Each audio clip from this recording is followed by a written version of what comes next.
평생 동안 나는 이 집이 나의 집, 이 가족이 나의 가족이라고 믿었습니다. 하지만 알고 보니 나는 단지 그들의 게임 속 도구에 불과했습니다. 수년간 숨겨져 온 비밀, 내가 믿고 싶지 않았던 진실이 드러났습니다. 이 이야기를 들어보세요. 그리고 권력이란 결코 공짜가 아니라는 것을 깨닫게 될 겁니다. 항상 스스로에게 묻곤 했어요. 왜 나는 여기 있는 걸까?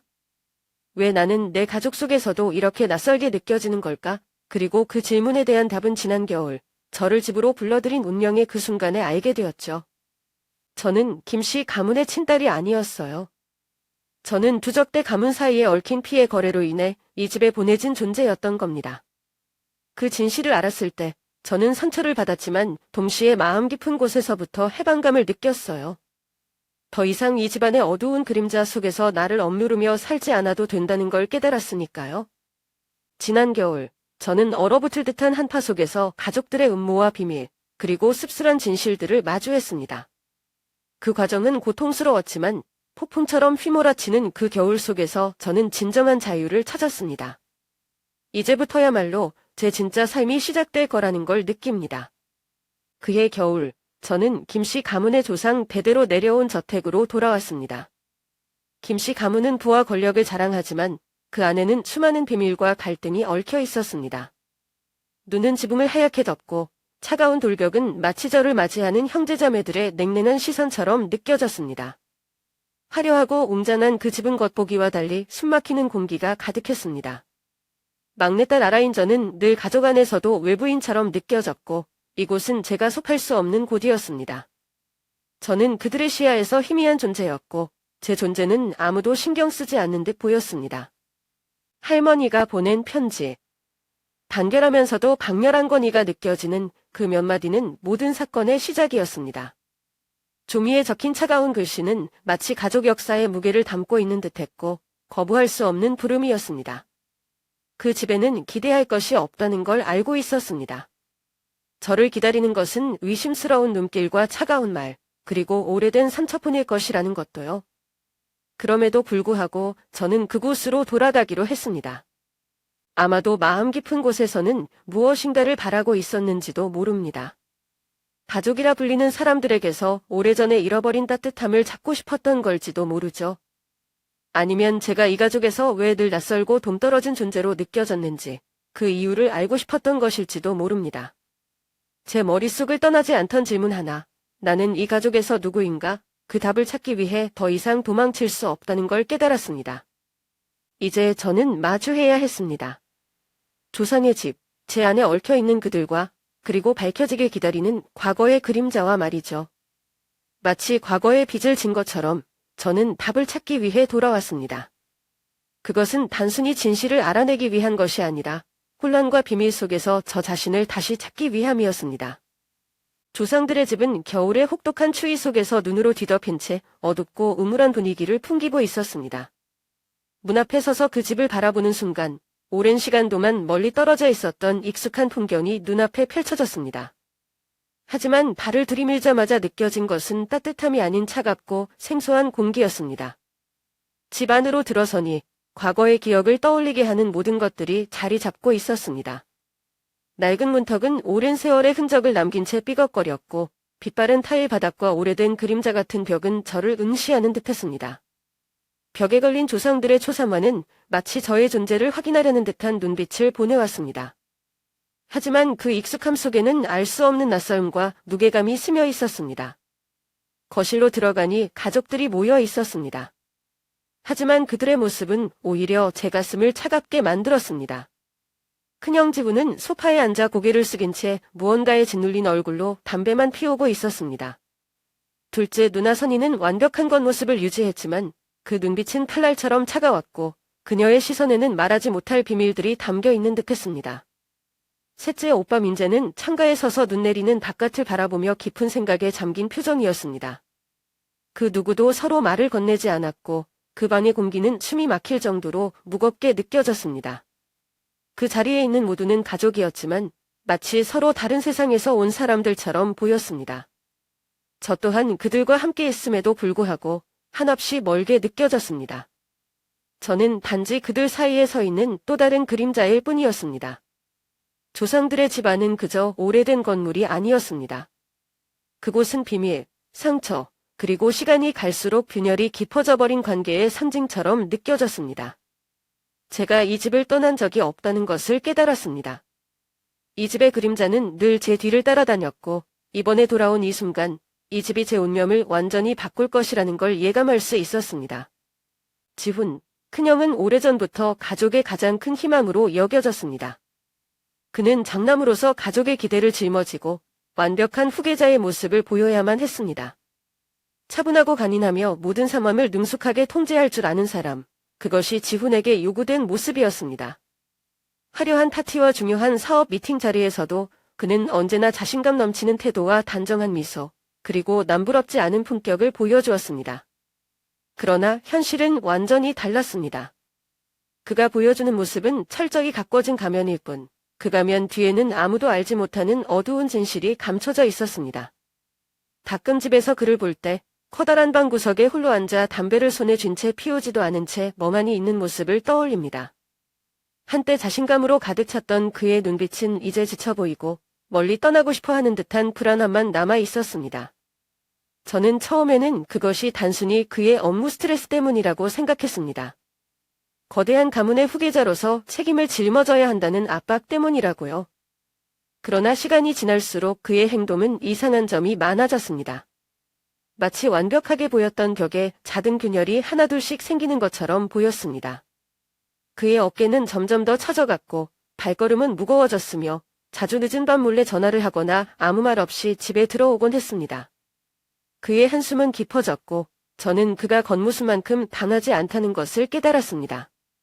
지훈이 짊어진 빚은 단순한 숫자 이상의 문제였습니다.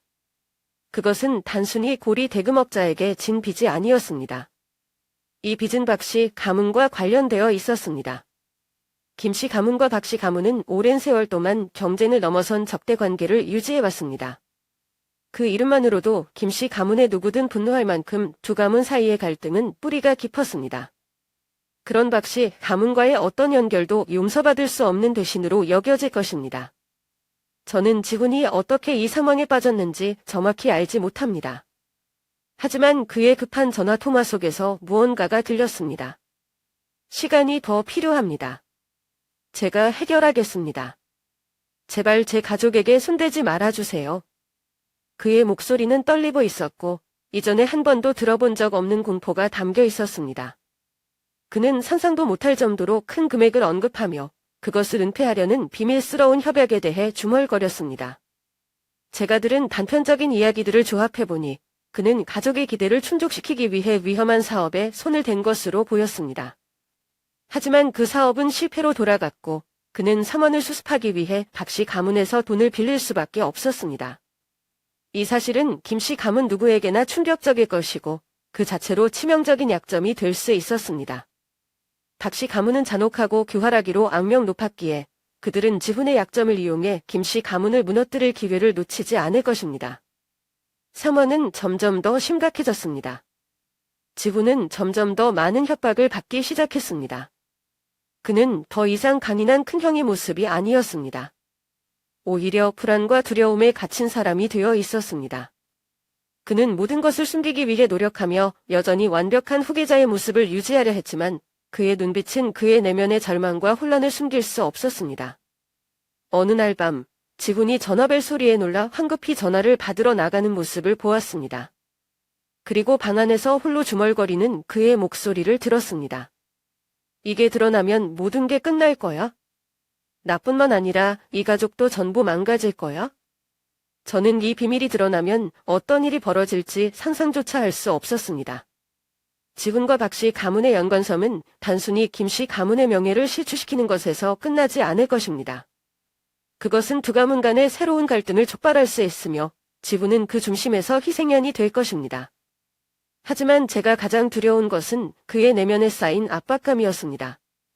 그는 자신을 보호하기 위해 애쓰고 있었지만 그의 모습은 이미 한계에 다다른 듯했습니다.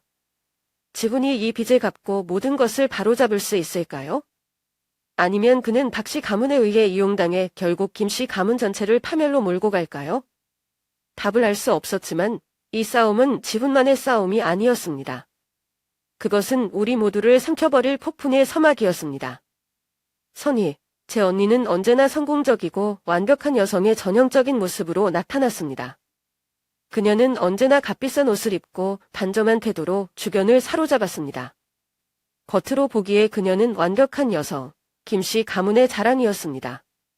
하지만 그 완벽한 외면 뒤에는 날카로운 계산과 위험한 음모가 숨겨져 있었습니다.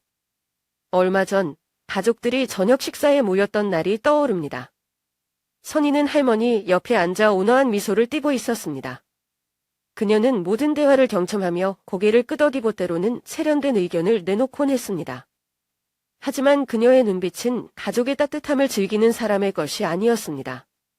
그녀의 눈은 차갑고 날카로웠으며 마치 사람들의 약점을 찾아내려는 듯했습니다. 갑자기 그녀가 저를 향해 부드럽게 물었습니다. 알아, 요즘 어떻게 지내? 들으니 도시에서 하는 일이 잘 풀리지 않는다던데, 맞아? 언뜻 보면 평범한 질문 같았지만 식탁에 앉아있던 모두가 제게 시선을 돌리게 만들었습니다. 저는 당황하며 부정했지만 속으로는 분명히 알았습니다. 선희는 제 삼원을 궁금해하지 않았습니다. 그녀는 단지 다른 가족들에게 제가 자랑스러울 만한 존재가 아니라는 것을 상기시키고 싶었을 뿐입니다. 그뿐만이 아닙니다. 얼마 전 그녀의 남편이 언론에서 대대적으로 보도된 금융 스캔들에 휘말렸습니다. 그것은 김씨 가문의 명성에 큰 타격을 줄 수 있는 사건이었습니다. 하지만 선희는 당황하지 않았습니다. 그녀는 모든 것을 통제하고 있는 듯한 태도로 침착함을 유지했습니다. 그녀는 가족 회의를 소집하며 말했습니다. 이 문제는 잘 해결될 거예요. 그녀는 잔잔한 미소를 지으며 이어 말했습니다. 가족기금에서 약간의 지원만 있다면 모든 게 정상으로 돌아올 겁니다. 그녀는 부탁하지도 애원하지도 않았습니다.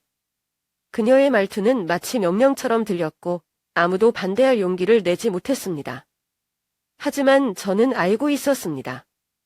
이 스캔들은 단순한 실수가 아니었고 선희의 계획의 일부일 뿐이었습니다. 이는 그녀가 가족기금을 사용할 구실을 마련하고 자신의 입지를 강화하기 위한 완벽한 핑계였습니다. 그녀의 계산은 점점 더 명확해졌습니다. 그녀는 이제 저와 지훈을 겨냥하기 시작했습니다. 한 번은 가족회의 후 지훈과 제가 사소한 문제로 심하게 다툰 적이 있었습니다. 그 당시 저는 왜 그가 그렇게 예민하게 반응했는지 이해할 수 없었습니다. 하지만 나중에야 알았습니다. 선희가 지훈에게 제가 민재를 비밀리에 지원하고 있다는 말을 흘렸던 겁니다. 선희는 그 다툼을 멀리서 지켜보며 만족스러운 눈빛을 보였습니다. 그녀는 결코 직접적인 행동을 하지 않았습니다. 그러나 그녀는 늘 의심을 심고 신뢰를 무너뜨리는 데 능숙했습니다. 한 번은 그녀가 할머니와 대화하는 것을 우연히 목격했습니다. 선희는 겉으로는 할머니의 건강을 염려하며 대화를 시작했지만 대화의 흐름은 곧 재산 문제로 넘어갔습니다. 할머니, 이런 말 하고 싶지 않지만 지훈 오빠가 요즘 좀 집중을 못하는 것 같아요. 제가 보기엔 다문의 일을 책임질 능력이 부족하지 않을까 걱정돼요. 그녀의 말은 걱정하는 듯했지만 저는 그것이 또 다른 함정이라는 것을 알았습니다. 그런 말로 그녀는 지훈의 신뢰를 떨어뜨리고 동시에 자신을 가장 신뢰할 수 있는 자녀로 보이게 만들고 있었습니다. 저는 깨달았습니다.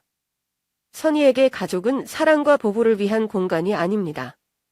그녀의 눈에 가족은 치열한 전쟁터일 뿐입니다. 그녀는 저와 지훈을 단지 자신의 권력 게임에서 제거해야 할 장애물로 여겼습니다. 그녀의 작은 행동들과 암시적인 말들은 결국 모든 것을 장악하려는 궁극적인 목적을 향하고 있었습니다. 저는 그녀의 음모를 간과할 수 없다는 것을 알았습니다. 선희는 절대 직접적인 공격을 하지 않았습니다. 하지만 그녀는 사람들 간의 신뢰를 무너뜨리고 경쟁자들을 어둠 속으로 몰아넣는데 천재적이었습니다. 제가 조심하지 않는다면 저와 지훈은 그녀가 조종하는 위험한 게임의 희생양이 될 것입니다. 저는 스스로 묻습니다. 결국 선희의 야만이 그녀에게 무엇을 가져다 줄까요?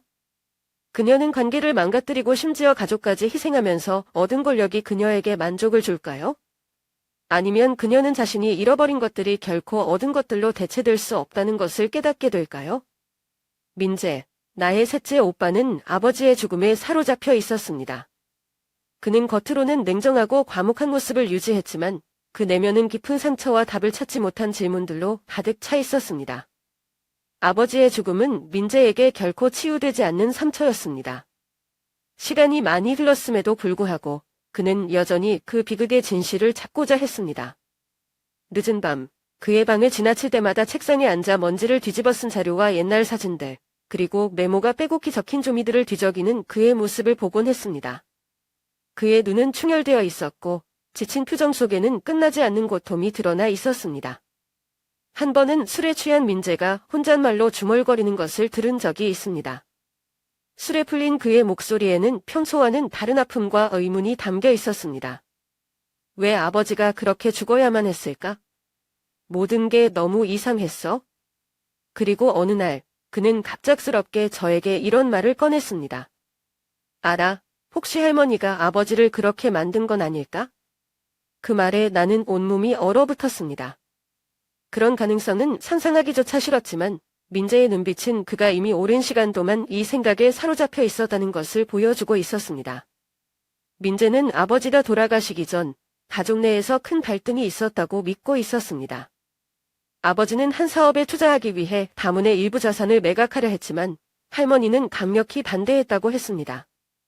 할머니는 그것이 가문의 통제권을 잃을 위험이 있다고 판단했고 그 갈등이 결국 비극으로 이어졌을 가능성이 있다는 것이 민재의 추측이었습니다.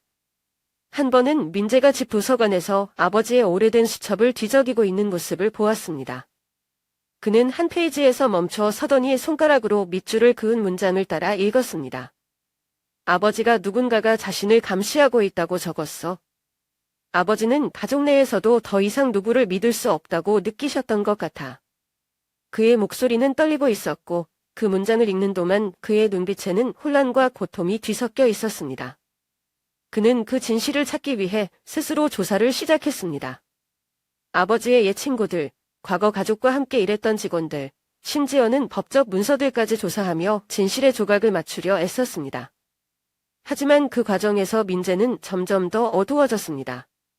그의 눈빛은 날카로워졌고 말투는 차가워졌으며 그의 행동에는 예전의 따뜻함이나 여유가 사라졌습니다.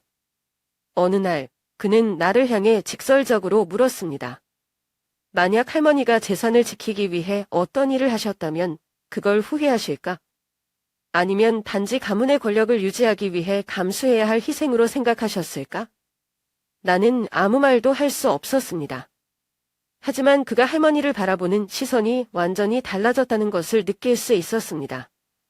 그는 더 이상 할머니를 가족을 지키는 리더로 보지 않았습니다. 이제 그녀는 민재에게 목적을 위해 어떤 일이든 할 수 있는 사람으로 보이는 것 같았습니다. 민재는 쉽게 포기하는 사람이 아닙니다. 나는 그가 진실을 찾기 전에는 멈추지 않을 것을 알고 있습니다. 하지만 내가 두려운 것은 그 진실이 민재를 완전히 무너뜨릴 수도 있다는 것입니다. 만약 그 진실이 할머니와 관련이 있다면 그것은 단지 민재 한 사람만의 문제가 아니라 김씨 가문 전체를 파괴할 수 있는 불씨가 될지도 모릅니다. 어렸을 때의 기억이 아직도 생생합니다. 어느 날 할머니가 집무실에서 낯선 남자와 대화하던 모습을 우연히 보게 되었습니다. 평소 항상 엄격하고 당당하셨던 할머니가 그날은 어딘가 긴장한 듯 보였습니다. 호기심의 문틈으로 엿보며 대화를 들었을 때 저는 할머니의 말 한마디가 가슴에 깊이 새겨졌습니다. 아라는 계약의 일부야? 그들이 약속을 지키는 한 우리는 안전할 거야? 그 당시에는 그 말이 무슨 뜻인지 전혀 이해하지 못했지만 지금 생각해보니 그 말은 제 존재가 가진 진실을 암시하고 있었던 것 같습니다. 마테옴 지부는 항상 저를 묘한 눈빛으로 바라보곤 했습니다. 선의의 차가운 무관심과는 달리 지훈의 눈빛에는 의심과 연민이 섞여 있었습니다. 어릴 때 저는 그가 단지 저를 좋아하지 않는다고 생각했습니다. 제가 막내로서 할머니의 사랑을 독차지하는 것이 못마땅했을 거라고만 여겼죠. 하지만 어느 날 제가 그에게 왜 항상 저를 멀리하는지 물었을 때 그는 무심하게 이렇게 말했습니다. 알아야 알지 않아도 되는 게 있어? 너무 궁금해하지 마. 그때는 화가 나서 그 말을 흘려들었지만 지금 돌아보면 그는 이미 오래전부터 제가 가족 내에서 어떤 존재인지 알고 있었던 것 같습니다. 그는 자신이 관여하지 않으려고 또 제게 불필요한 상처를 주지 않으려고 거리를 두었던 것 같습니다. 얼마 전 도시에서 돌아오던 길에 저는 집대문 앞에서 낯선 남자를 목격했습니다. 그는 어두운 색정장을 입고 있었고 주름진 얼굴은 거칠었지만 눈빛만은 날카로웠습니다. 그는 할머니와 진지하게 대화를 나누고 있었고 대화를 끝낸 뒤 저를 발견하자 고개를 살짝 숙여 인사했습니다. 저는 할머니에게 그 사람이 누구인지 물었습니다. 하지만 할머니는 단호히 말씀하셨습니다. 어른들의 일이다. 너는 신경 쓸 필요 없어. 그날 밤 저는 우연히 할머니와 집사 아저씨의 대화를 엿듣게 되었습니다. 할머니의 목소리는 낮았지만 무거운 긴장감이 느껴졌습니다. 닥시 집안은 여전히 지켜보고 있어? 내가 모든 걸 해왔지만 만약 그들이 약속을 지키지 않는다면? 대화가 끝까지 이어지지 않았지만 그 순간 저는 확신했습니다. 제가 바로 그 약속의 중심이라는 것을. 어느 날 오래된 방을 정리하던 중 저는 옷장 깊숙한 곳에서 작은 나무 상자를 발견했습니다. 상자에는 본 적 없는 기묘한 문양이 새겨져 있었고 안에는 정교한 목걸이가 들어 있었습니다. 목걸이의 펜던트에는 작은 P라는 문자가 새겨져 있었습니다. 그 목걸이를 들고 할머니께 가져갔을 때 할머니의 얼굴은 한순간 굳어졌습니다.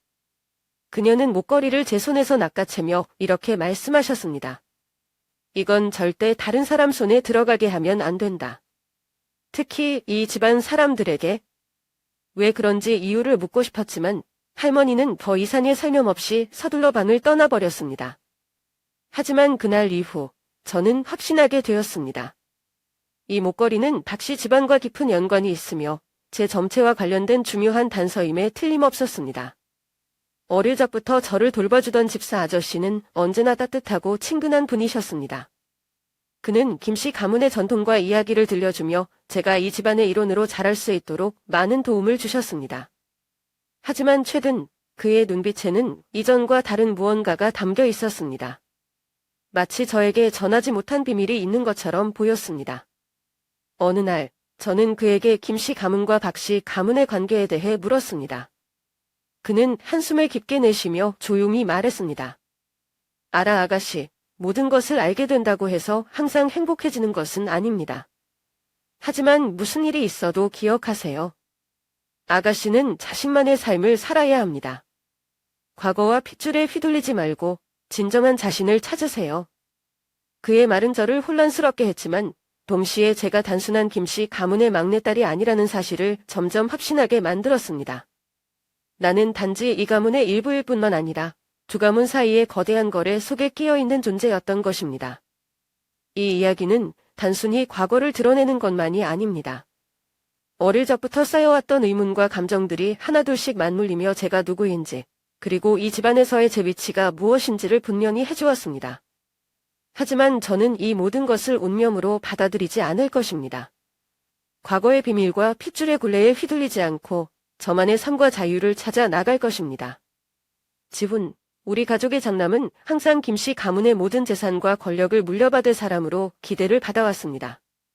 하지만 그의 모습은 이제 더 이상 과거의 자신감 넘치고 강인했던 형의 모습이 아니었습니다. 빚더미와 무거운 기대 속에서 그는 점점 변해갔고 그 자리와 재산을 지키기 위해 무엇이든 할 준비가 되어 있는 사람이 되었습니다.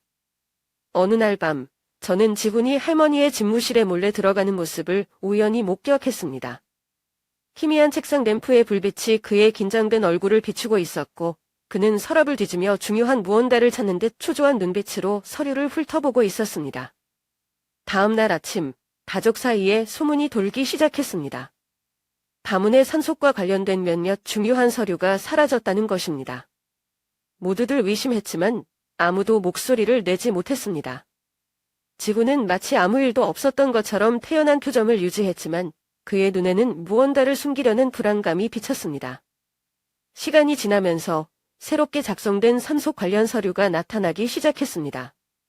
겉보기에는 합법적으로 보였지만 내용을 자세히 들여다보니 이상한 점이 많았습니다. 서류에는 지훈의 이름이 중요한 위치에 올라가 있었고 그가 대부분의 재산을 상속받게 되어 있었으며 나를 포함한 다른 가족들의 몫은 크게 줄어들어 있었습니다. 어느 날, 저는 지분이 자신의 방에서 전화를 하고 있는 것을 우연히 들었습니다. 그의 목소리는 낮고 급했습니다. 어떻게 하든 상관없어. 모든 게 완벽해 보여야 해. 절대로 들켜서는 안 돼. 제가 방에 들어서자 그는 깜짝 놀라 전화를 급히 끊었고 얼굴에는 긴장감이 역력했습니다. 더 깊이 알아보니 지구는 법률계에 있는 자신의 옛 친구를 통해 산속 서류를 위조했다고 밝혀졌습니다. 이 서류들은 매우 정교하게 만들어져 있어 특별히 의심하지 않는 이상 누구도 쉽게 알아채지 못할 수준이었습니다. 한 번은 가족회의에서 할머니가 산속 서류에 대해 언급하셨습니다. 그때 지부는 단호한 목소리로 말했습니다. 할머니 걱정 마세요. 제가 모든 것을 깔끔하게 정리해 두었어요. 그의 목소리는 확신에 차 있었지만 할머니의 눈에는 미묘한 의심의 빛이 스쳤습니다. 지분의 행동은 단순히 법적 문제를 복잡하게 만들었을 뿐만 아니라 가족 간의 관계를 더욱 악화시켰습니다. 어느 날 선희는 자신이 산속에서 배제될 위험에 처했다는 사실을 알게 되었고 분노에 차서 지훈을 직접 찾아갔습니다. 오빠, 지금 뭐 하는 거야? 오빠가 이 가족을 망치고 있다는 걸 알아? 하지만 지훈은 미소를 지으며 냉소적으로 대답했습니다. 넌 내가 너보다 덜 자격 있다고 생각해? 이 가족은 권력을 유지할 사람을 필요로 해, 내가 아니다. 두 사람의 말다툼은 점점 격해졌고 결국 할머니가 지팡이를 바닥에 세게 내리치며 모두를 조용히 시켰습니다.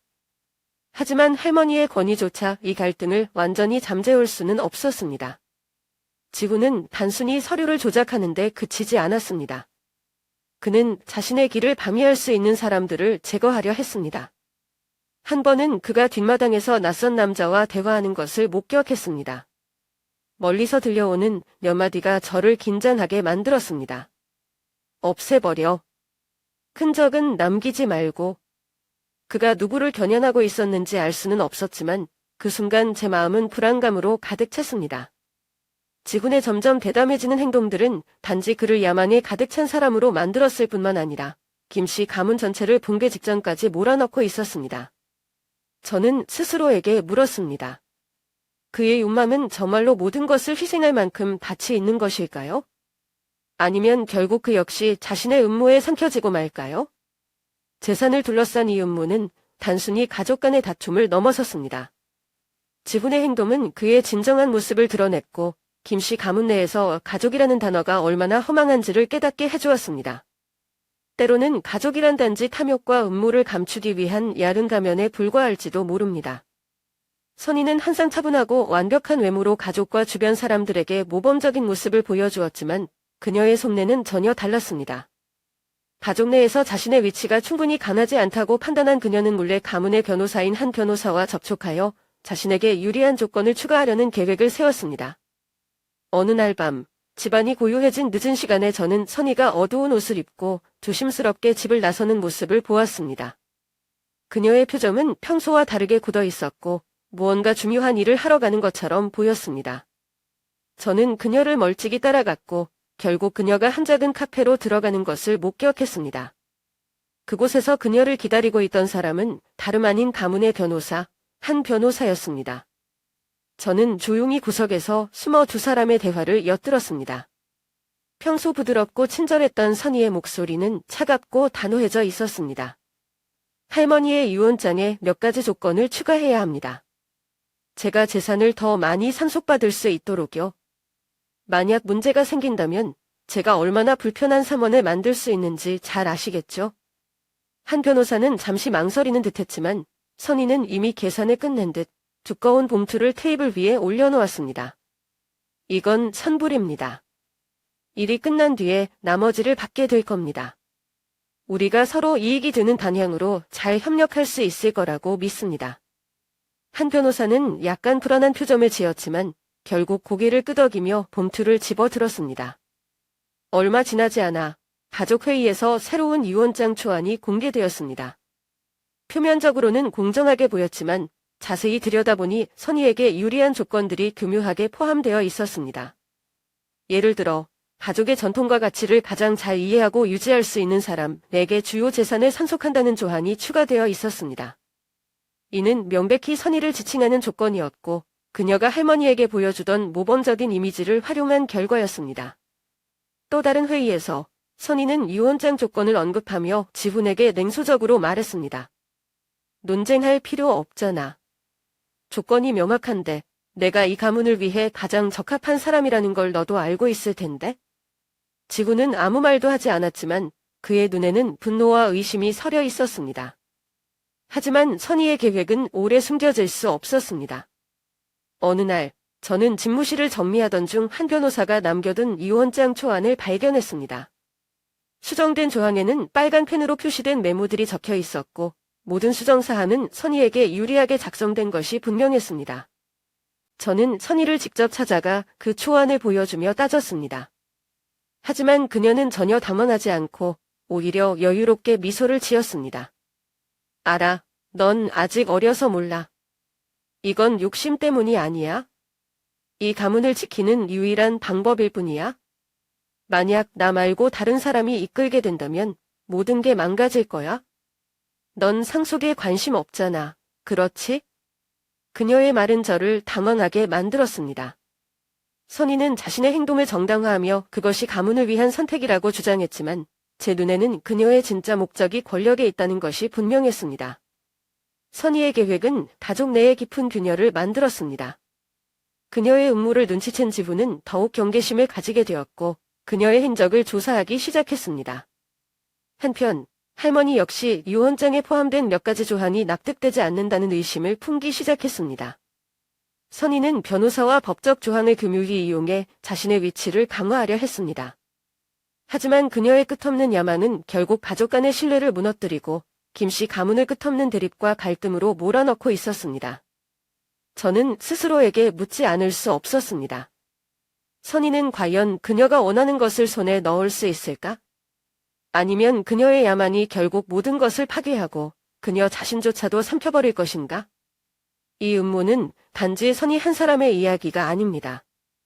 그녀의 행동은 김씨 가문의 뿌리를 흔들고 가족 간의 유대를 갈갈이 찢어놓았습니다. 그녀의 야만이 가져올 결과는 아직 알 수 없지만 그 끝이 밝지 않을 것만은 분명했습니다. 민재, 나의 셋째 오빠는 항상 정의에 대한 강한 집착을 가지고 있었습니다. 그의 신념은 모든 것이 공정하게 이루어져야 하며 어떤 잘못도 반드시 드러나야 한다는 것이었습니다. 그러나 이 집착은 과거의 상처와 현재의 압박이 겹쳐지면서 점차 그의 성격을 바꾸어 놓았습니다. 그는 점점 냉정하고 단호한 사람이 되어갔고 때로는 위험할 정도로 강경한 태도를 보였습니다. 가문의 산속에서 자신이 제외될 가능성을 깨달았을 때 민재는 더 이상 침묵하지 않았습니다. 그는 자신의 권리를 주장하기 위해 행동에 나섰고 그 과정에서 감춰진 비밀을 무기로 삼기로 결심했습니다. 한 번은 가족이 모두 모여 유산 문제를 논의하기 위해 대저택의 도서관에 모였을 때였습니다. 민재는 방 한쪽 구석에서 낡은 서류 더미를 손에 쥔 채 침묵하고 있었습니다. 그는 말이 없었지만 그의 차가운 눈빛은 방 안의 모든 사람을 얼어붙게 만들었습니다. 할머니가 유언장에서 가문의 전통과 가치를 유지할 능력과 기여도를 기준으로 재산을 분배하겠다고 말했을 때 민재는 갑자기 비웃으며 자리에서 일어났습니다. 능력과 기여도요? 그의 목소리는 냉소적이고 날카로웠습니다. 그러니까 가문의 재산을 지키기 위해 잘못을 덮은 사람이 더 자격이 있다는 말인가요? 그의 발언에 방 안은 깊은 침묵에 빠졌습니다. 아무도 그의 시선을 마주치려 하지 않았습니다. 하지만 저는 그의 말이 단순히 유산 문제를 비판하는 것이 아니라 그가 이미 무언가를 알고 있다는 것을 암시한다는 사실을 느낄 수 있었습니다. 그날 밤 저는 민재가 할머니의 집무실 앞에서 서성이는 것을 보았습니다. 그는 문을 열지 않고 안을 응시하며 무언가를 깊이 고민하는 듯 보였습니다. 몇 분 후 그는 문을 밀치고 안으로 들어갔습니다. 할머니, 그의 목소리는 낮고 무겁게 울렸습니다. 저는 모든 걸 알고 있어요. 아버지의 죽음에 얽힌 진실과 그 이면에 숨겨진 이유까지도요. 할머니는 아무 대답도 하지 않았습니다. 그녀는 침묵을 유지했지만 그녀의 눈빛에는 한순간의 긴장이 스쳤습니다. 민재는 한 발짝 더 다가서며 말을 이었습니다. 제가 가진 걸 다 공개해도 괜찮으시겠어요? 아니면 할머니가 제가 상속에서 제외되지 않을 이유를 만들어 주실 건가요? 그날 이후 집안의 분위기는 눈에 띄게 무거워졌습니다. 할머니는 언제나 단인한 모습을 보였지만 이번에는 민재의 압박이 그녀에게도 영향을 미치고 있다는 것을 느낄 수 있었습니다. 민재는 도서관에서 낡은 서류와 가족의 오래된 문서를 샅샅이 뒤지기 시작했습니다. 저는 그에게 무엇을 찾고 있냐고 물었지만 그는 단호하게 대답했습니다. 진실. 그는 또한 과거에 다족과 함께 일했던 직원들을 찾아가 인터뷰를 진행하며 정보를 수집하기도 했습니다. 한 번은 선희와 민재가 심각하게 대화하는 모습을 엿듣게 되었습니다. 누나는 한 번이라도 생각해 본 적 있어요? 왜 아버지가 그렇게 떠나셨는지요? 선희는 한동안 침묵하다 차갑게 대답했습니다. 오빠는 지금 무슨 말을 하고 싶은 거예요? 만약 그게 할머니를 탓하는 거라면 다시 생각해 보세요. 오빠가 진실을 드러낸다고 해서 뭐가 달라질까요? 가족을 더 파괴할 뿐이에요. 결국 민재는 다시 한번 할머니와 대면하기로 결심했습니다. 그는 자신이 모은 자료를 테이블 위에 놓으며 단호하게 말했습니다. 할머니, 제가 원하는 건 간단합니다. 제가 이 가문에서 제 몫을 정당히 받을 이유를 만들어주세요. 그렇지 않으면 이 자료들이 곧 변호사와 언론사 책상 위에 올라갈 겁니다. 할머니는 한동안 아무 말 없이 그를 바라보았습니다. 그녀의 눈빛에는 이전과는 다른 피로감이 엿보였습니다. 그녀는 마침내 한숨을 쉬며 조용히 말했습니다. 민재, 내가 원하는 점이라는 것이 정말 너를 행복하게 해줄까? 아니면 더 많은 사람들을 다치게 할까? 내가 선택하는 길이 어떤 대가를 가져올지 분명히 알고 있어야 한다. 민재의 점이에 대한 집착과 진실을 밝히려는 행동은 결국 가족 내에 엄청난 긴장감을 불러일으켰습니다. 그의 행동은 그의 진심을 반영한 것이었지만 동시에 가족 간의 불신과 갈등을 더욱 깊게 만들었습니다. 저는 민재가 과연 그토록 바라던 점이를 실현할 수 있을지 아니면 그가 추구한 진실이 결국 그를 삼켜버릴지 궁금해졌습니다. 확실한 것은 그의 선택과 행동이 김씨 가문의 역사에 지울 수 없는 흔적을 남길 것이며 그 흔적은 곧 깊은 상처로 남을 것이라는 사실이었습니다. 김씨 가문의 유산과 권력을 둘러싼 싸움에서 나는 아무런 욕심도 없었지만 오히려 그것이 나를 지훈과 선의의 계략 속에서 이용당하는 말로 만들었다. 두 사람은 저마다의 야망과 계획을 위해 나를 도구로 삼아 상대방을 제거하고 자신의 위치를 강화하려 했다. 지훈, 우리의 맏형은 내가 가문의 재산에 관심이 없다는 것을 잘 알고 있었다. 그는 항상 나에게 다정한 척하며 자신이 내 편이라고 믿게 만들었다. 알아. 넌 내가 항상 너를 지켜주고 싶어 한다는 걸 알지? 이런 싸움에 휘말리지 않았으면 좋겠어. 처음엔 그의 말이 진심처럼 느껴졌지만 그 말이 결국 하나의 함정이라는 것을 깨닫는데 오래 걸리지 않았다. 어느 날 그는 내가 할머니와의 대화에서 중재, 자 역할을 해달라고 요청했다. 할머니는 내 말을 믿으실 거야? 내가 가문의 일을 가장 잘 할 수 있는 사람이라고 말씀드려. 그렇지 않으면 선희가 모든 걸 망칠 거야. 처음엔 그의 부탁이 단순히 도움을 요청하는 것이라 생각했다. 하지만 시간이 지나면서 나는 그가 나를 방패막이로 이용하고 있음을 깨달았다. 그는 나를 통해 할머니에게 압박을 가하고 동시에 선희의 신뢰를 떨어뜨리려는 속셈이었다. 선희 역시 마찬가지였다. 그녀는 지훈과 달리 나를 보호하는 척하며 나를 그녀의 편으로 끌어들이려 했다. 알아, 지훈 오빠가 널 이용하고 있다는 걸 모르니? 난 내가 상처받지 않길 바랄 뿐이야. 하지만 그녀의 따뜻한 말투 뒤에도 속셈이 있었다. 어느 날 그녀는 내게 몇 가지 서류를 건네며 말했다. 이건 지훈 오빠의 잘못을 증명할 자료야. 이걸 할머니께 보여드리면 내가 할머니를 도울 수 있을 거야. 나는 잠시 망설였지만 그녀의 간절한 눈빛에 설득당해 그 서류를 할머니께 전했다. 그리고 그것이 선희가 지훈을 약화시키기 위한 계략임을 뒤늦게 깨달았다. 지훈은 나에게 막내로서의 책임을 상기시키며 항상 옳은 선택을 해야 한다고 주장했다. 반면 선희는 그녀만이 나를 진정으로 이해하고 보호한다고 강조했다. 이렇게 나는 두 사람의 계획 속에서 도구로 이용당했다. 지훈은 나를 통해 할머니의 신뢰를 얻으려 했고 선희는 나를 이용해 지훈의 약점을 드러내려 했다. 어느 날 가족 회의에서 지훈이 갑자기 내게 물었다. 알아, 내 생각엔 이 가문을 지킬 수 있는 사람은 누구라고 보니? 내가 대답하려는 순간 선희가 말을 끊으며 말했다. 아라는 대답하지 않아도 돼. 지훈 오빠는 아라를 곤란하게 만들고 싶을 뿐이야. 그 순간 나는 두 사람이 나를 진정으로 이해하거나 존중하지 않는다는 것을 확실히 깨달았다. 나는 그저 그들의 계획을 이루기 위한 수단일 뿐이었다. 더 이상 참을 수 없었던 나는 결심을 했다. 나는 더 이상 그들의 계획 속에서 이용당하는 말이 되지 않겠다고 다짐했다. 어느 날 저녁, 지훈과 선희가 거실에서 또다시 다투고 있을 때 나는 그들 앞에 섰다.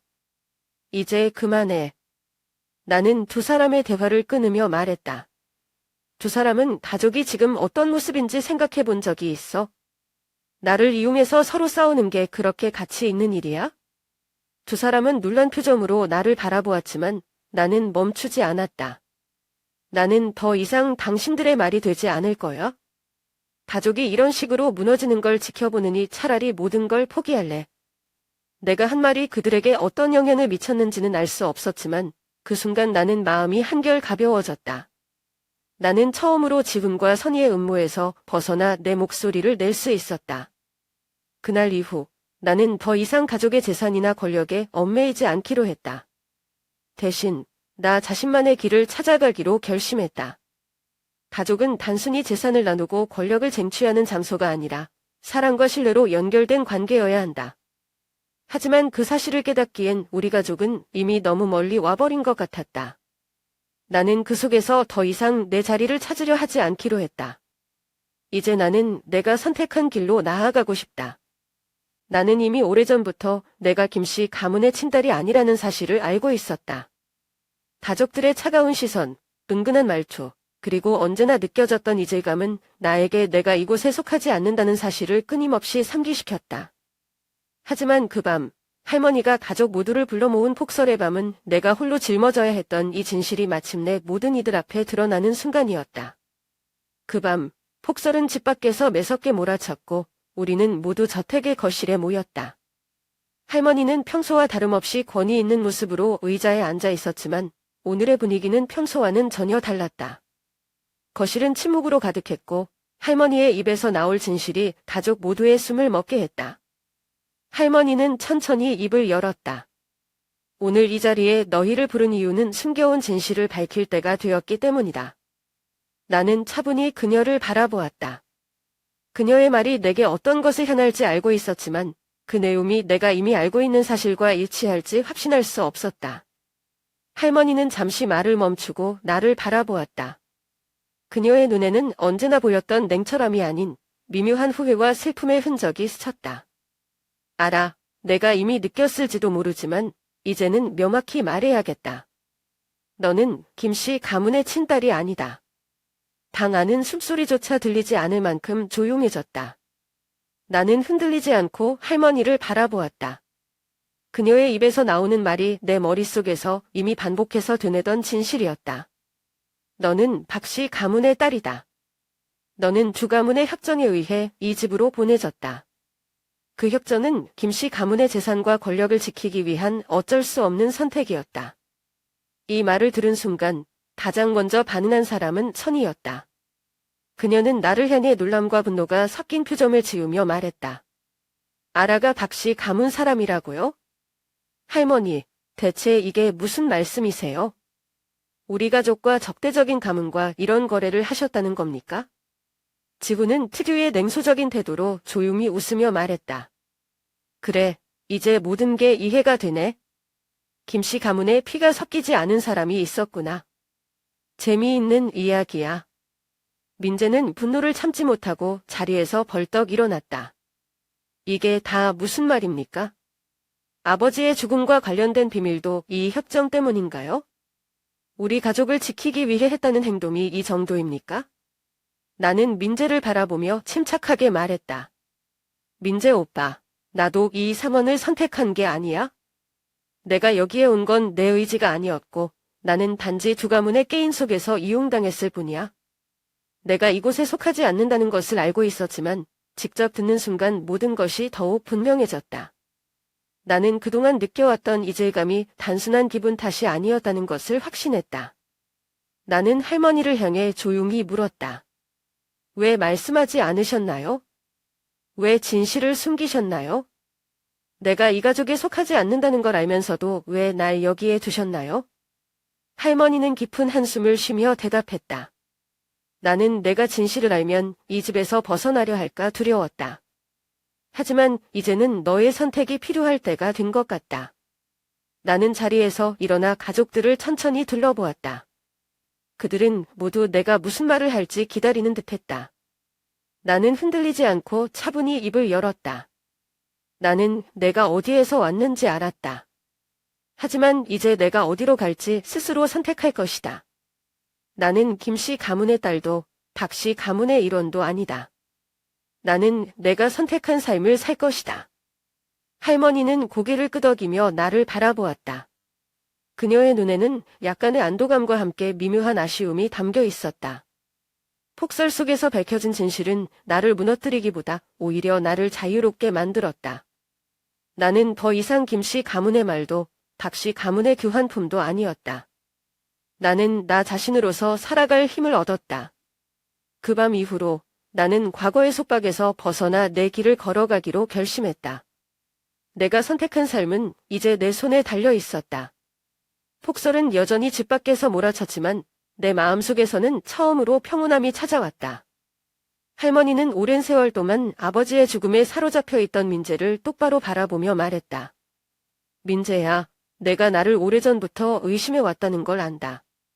그리고 내가 틀리지 않았다.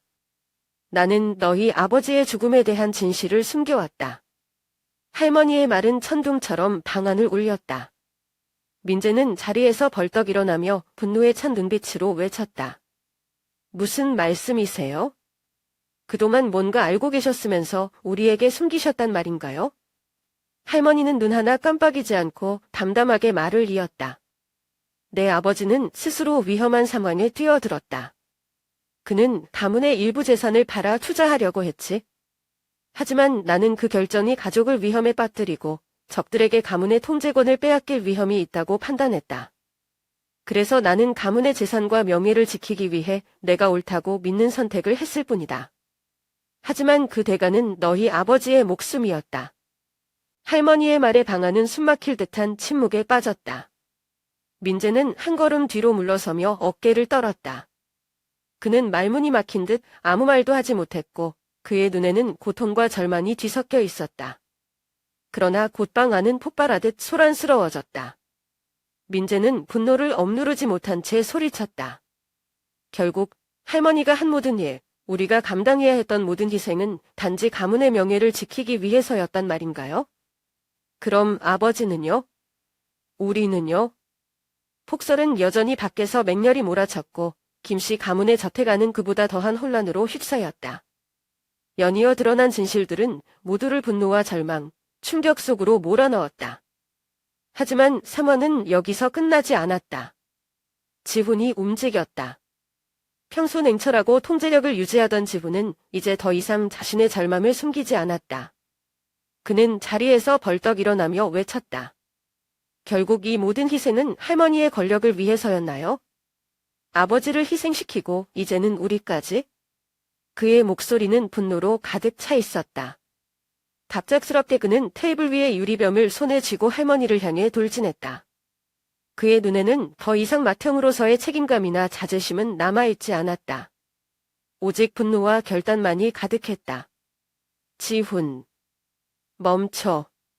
내가 소리쳤지만 그의 분노를 막기엔 역부족이었다.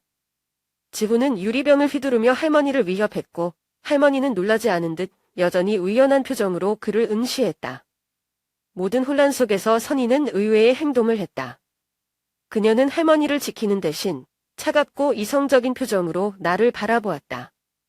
알아, 이게 내가 이 가족의 일원임을 증명할 기회야? 그녀는 나를 밀치듯 앞으로 내몰았다. 나는 균형을 잃고 지훈과 할머니 사이로 넘어졌고 그 순간 지훈의 손에 들린 유리병이 나를 향해 휘둘러졌다. 병은 내 어깨를 강타했고 나는 바닥으로 쓰러졌다. 어깨에서 시작된 고통이 온몸으로 퍼져나갔고 피가 흘러나오기 시작했다. 모든 것이 흐릿해져가는 가운데 나는 민재의 외침을 들었다. 민재는 지훈을 붙잡고 할머니와의 거리를 벌리며 크게 소리쳤다. 멈춰, 지훈. 모든 게 그렇게 단순하지 않아. 방 안은 조용해졌고 모두가 민재를 바라보았다. 그의 눈은 분노로 가득했지만 그 뒤에는 슬픔과 절망도 엿보였다. 그는 숨을 고르며 말했다. 알아. 내가 이 가문에 대해 모르는 진실이 있어? 할머니는 단지 가족을 지키기 위해 희생한 게 아니야. 할머니는 내 친아버지를 죽였어. 그게 바로 이 재산을 지키기 위해서였어. 나는 그의 말을 믿을 수 없었다. 어깨의 고통보다도 민재의 말이 내 가슴을 찢어놓는 듯했다. 민재 오빠, 무슨 말을 하는 거야? 그게 무슨 뜻이야? 민재는 도서관에서 가져온 낡은 서류를 꺼내 탁자 위에 올려놓았다. 내 친아버지는 김씨 가문과 박씨 가문 사이의 협점을 막으려 했다. 그는 이 협정이 너를 희생시키고 이 가문을 파괴할 것이라고 생각했기 때문이야. 하지만 할머니는 그를 방해물로 여겼고 그 결과 그는 사라졌어. 할머니는 아무런 변명도 하지 않았다. 그녀는 침묵 속에서 민재의 말을 가만히 듣고 있었다. 하지만 그녀의 표정은 더 이상 냉철하지 않았다. 대신 깊은 피로와 어딘가 모를 후회가 엿보였다. 지훈은 할머니를 향해 다시 소리쳤다. 결국 이 모든 게 돈과 권력을 위해서였나요? 우리 가족을 이런 식으로 파괴해도 괜찮았던 건가요? 선희는 충격에 휩싸인 듯 뒷걸음질 쳤다. 그녀는 자신만만했던 태도를 잃고 할머니를 외면한 채 입을 다물었다. 그리고 나는 바닥에 쓰러져 흐릿한 시선으로 모두를 바라보았다. 내가 알고 있던 모든 것이 무너지고 있었다. 나는 단지 두 가문의 거래에 희생된 도구일 뿐만 아니라 나의 존재는 한 사람의 죽음을 대가로 얻어진 것이었다. 방 안은 더 이상 어떤 말도 오가지 않았다. 오직 폭설 소리만이 우리를 둘러싸고 있었다. 결국 할머니가 입을 열었다. 그녀의 목소리는 낮고 차가웠지만 그 안에는 미묘한 담정이 스며 있었다. 내가 한 선택이 옳았는지 그릇되었는지는 너희가 판단할 일이 아니다. 하지만 이 가문을 지키는 것이 나의 책임이었다. 내가 그걸 받아들이든 아니든. 그녀의 말은 모두를 더 깊은 혼란으로 몰아넣었다. 그 밤 우리는 모두 각자의 무게를 안고 밤을 떠났다. 하지만 그 무게는 단순히 재산이나 권력을 넘어선 것이었다. 그것은 가족이라는 이름 아래 숨겨진 희생과 고통, 그리고 배신의 무게였다. 폭설은 멈추지 않았고 우리는 모두 서로에게 등을 돌린 채 추위 속에 갇혀 있었다. 어깨의 고통이 여전히 남아 있었지만 나는 깨어나며 이것이 단순한 악몽이 아니었음을 깨달았다. 작은 방 안에서 창문을 통해 희미한 빛이 들어오고 있었고 밖에는 여전히 눈이 내리고 있었다. 하지만 이번에는 그 눈이 더 이상 차갑게 느껴지지 않았다. 마치 내 안의 폭풍이 조금씩 가라앉고 있는 것처럼. 다음 날 할머니가 나를 찾아왔다. 그녀는 언제나처럼 권위적이고 냉정한 모습이 아니라 어딘가 지친 듯한 표정을 하고 있었다. 그녀는 내 옆에 조용히 앉아 창밖을 바라보며 낮은 목소리로 말을 꺼냈다. 알아야. 그녀가 천천히 입을 열었다. 오랫동안 나는 이 가족을 지키기 위해 내가 옳다고 믿는 일을 해왔다. 하지만 이제 와서야 내가 얼마나 많은 것을 망쳤는지 알게 되었다. 나는 아무 말 없이 그녀의 말을 들었다. 이 집, 우리 가족의 상징이라고 여겼던 이 저택이 사실은 증오와 야망으로 얼룩진 장소가 되어버렸다. 더 이상 이렇게 둘 수는 없다. 할머니는 이 저택을 가족의 상징이 아닌 치유의 상징으로 만들기로 결심했다. 그녀는 이곳을 의료시설로 전환하여 고통받는 사람들을 돕는 장소로 바꿀 것이라고 말했다. 이것이 내가 저지른 잘못을 조금이나마 속죄하는 길이라고 생각한다. 그리고 이것이 우리 모두가 다시 시작할 수 있는 방법이다. 모든 진실이 드러난 후 가족들은 각자의 길을 선택했다. 과거의 무거운 짐을 내려놓고 새로운 삶을 시작하기로 했다. 지훈은 오랜 야망을 내려놓고 집을 떠났다. 그는 떠나기 전 나에게 이렇게 말했다. 알아, 내가 지금까지 저지른 일들을 되돌릴 수는 없겠지만 앞으로는 달라지고 싶다. 처음부터 다시 시작할 거야. 이번에는 내가 스스로 자랑스러울 수 있는 삶을 살고 싶어. 선희는 야망을 포기하고 자신의 가족에게 돌아갔다. 그녀는 더 이상 권력을 쫓지 않고 자신의 작은 가정을 지키기로 결심했다. 떠나기 전 그녀는 나의 어깨에 손을 얹고 부드럽게 말했다. 알아, 나는 좋은 언니가 아니었어. 하지만 너 덕분에 내가 무엇을 진정으로 소중히 여겨야 하는지 알게 되었어. 고마워. 민재는 다시 병원으로 돌아갔다. 하지만 이번에는 그의 눈빛이 예전처럼 어둡지 않았다. 그는 과거를 받아들이고 자신을 괴롭히던 무거운 짐을 내려놓았다. 떠나기 전 그는 나에게 말했다. 알아, 나는 점이가 전부라고 생각했어. 하지만 이제는 용서가 점이의 한 부분일 수도 있다는 걸 배웠어. 너 덕분에 그걸 깨달았어. 고맙다. 그리고 나는 평생 처음으로 진정한 자유를 느꼈다. 나는 저택 밖으로 걸어 나갔다. 두 발이 하얗게 쌓인 눈 속으로 깊게 들어갔고 나는 고개를 들어 저택을 바라보았다. 이곳은 한때 권력, 고통, 그리고 음모의 상징이었다. 하지만 이제 나는 이곳이 더 이상 나를 속박하지 않음을 알았다. 겨울의 차가운 공기가 나의 피부를 스쳤지만 내 마음은 따뜻했고 한결 가벼웠다. 나는 더 이상 김씨 가문의 일원이냐, 박씨 가문의 피를 이었느냐를 고민하지 않았다. 그것은 더 이상 중요하지 않았다. 나는 나 자신을 찾았고 나만의 길을 선택할 자유를 얻었다. 그 겨울, 나는 단지 진실을 찾은 것이 아니라 내 자신을 되찾았다. 얼어붙은 계절 속에서 나는 마침내 치유를 발견했고 내 인생의 새로운 잠을 열 준비가 되었다. 눈은 여전히 내리고 있었지만 더 이상 나는 외롭지 않았다. 나는 이제 나 자신에게 속해 있었다.